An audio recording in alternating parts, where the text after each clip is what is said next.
These last few slides discuss new literacies and text to be integrated into a science classroom. Hopefully, these two subjects will also touch on the idea of topics being too complex for younger students and which texts exactly should be used in your classroom. One of the things I'd like you to remember is that reading in any content level, like science, is similar to the social constructions of using any of the new literacies. In other words, any skill requires its own vocabulary, whether it is gardening to posting a file on YouTube. Students also need a sense of purpose for learning. For example, students are highly motivated to learn how to post a video to YouTube because they want that end result of their work being out there for the world to see. You have to spark that same interest in your content area, such as science. So how can these new literacies help? New literacies spark an interest in students and form more personal connections. Students can learn about the solar system through a textbook, of course, but making a more personal connection with it, such as learning about the solar system from a blog or a post by an actual astronaut or a NASA scientist, helps them build a stronger, more real-world connection.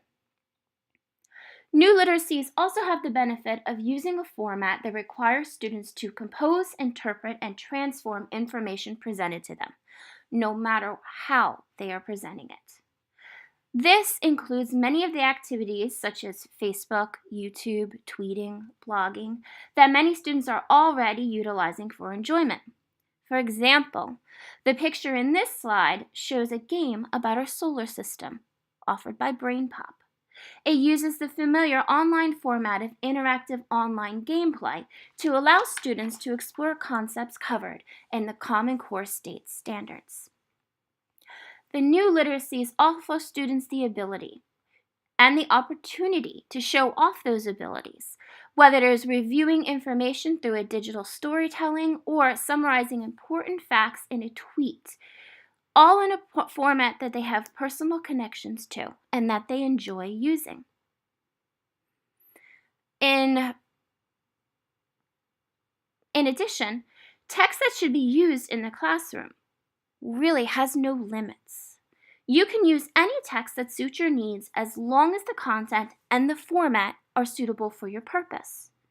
The elements within the text are far more important than the type of text you are using. Figure 1 on this slide gives you an idea of what elements you need to consider when you're evaluating a text for your classroom.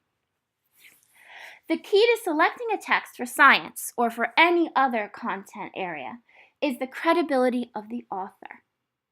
Is he or she providing accurate information? Don't be afraid to mix and match your genres.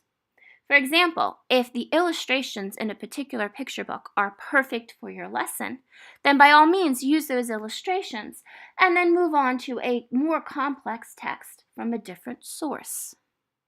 Remember that each genre has its own benefits and disadvantages.